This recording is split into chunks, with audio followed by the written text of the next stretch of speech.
আল্লাহ তাআলা বলেন, ফাযকুরুনি আযকুরুকুম, আমাকে স্মরণ করো, আমি তোমাদের স্মরণ করব। যিকর, আল্লাহকে স্মরণ করা। এর সবচেয়ে চমৎকার বিষয় হলো এটাই যে আপনি একেবারে নিশ্চিত হতে পারবেন যে যেই মুহূর্তে আপনি যিকর করছেন সেই মুহূর্তে আল্লাহ তাআলাও আপনার কথা স্মরণ করছেন, আপনার প্রতি সন্তুষ্ট হচ্ছেন। প্রতিদিন কোনো এক নির্জন স্থানে বসে হাতে 10-15 মিনিট সময় নিয়ে যিকর করতে পারলে আমাদের জীবনটাই পাল্টে যাবে। আমরা অনেক সময় বলি আল্লাহর কাছ থেকে নিজেকে দূরে মনে হয় বা মনের মধ্যে এক ধরনের অশান্তি বিরাজ করছে। আপনি প্রতিদিন যিকর করুন, সেই যিকর আপনার অন্তরকে আলোকিত করে তুলবে।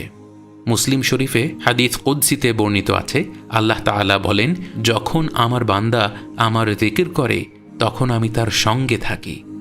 যে ব্যক্তির সঙ্গে স্বয়ং আল্লাহ তাআলা থাকেন তার অন্তরে কি কোনো অশান্তি থাকতে পারে?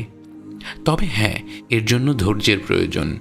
যে কাজটি আমরা সচরাচর করে অভ্যস্ত না, সে কাজ কালকে আরম্ভ করে দিলেই যে আমরা এক প্রকার আধ্যাত্মিক পরম আনন্দে মেতে উঠব, এমনটা আশা করাটা সমীচীন হবে না।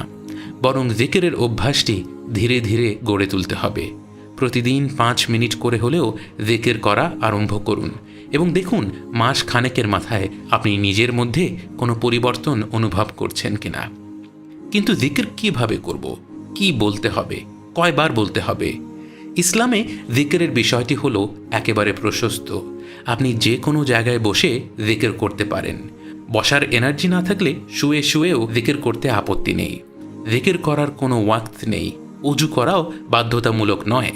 এবং যিকর করার সময় নবীজি সাল্লাল্লাহু আলাইহি ওয়াসাল্লামের শেখানো যে কোনো কথা দিয়েই যিকর করতে পারেন।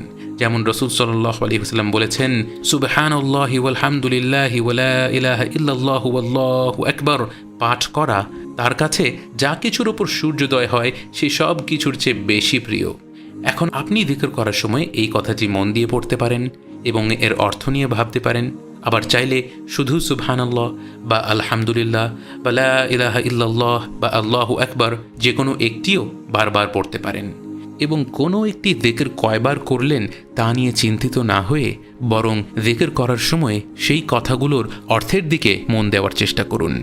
এবং এ কথাও মাথায় রাখুন যে আল্লাহ এখন আপনার সাথে আছেন, আপনার যিকর করা দেখছেন, আপনার কণ্ঠস্বর শুনছেন, আপনার শত গুনায় কলুষিত অন্তর যে তাঁর কাছে আসার চেষ্টা করছে। মনে অন্যান্য নানা চিন্তা বারবার ঢুকে যাওয়া সত্ত্বেও আপনি যে বারবার নিজের মনোযোগ ফিরিয়ে নিয়ে আসছেন আপনার রবের দিকে, এসব প্রচেষ্টাই তিনি পরিপূর্ণরূপে লক্ষ্য করছেন এবং আপনার তাঁর নৈকট্য পাওয়ার এই তাড়না, এই প্রচেষ্টা কখনো বিফলে যেতে দিবেন না।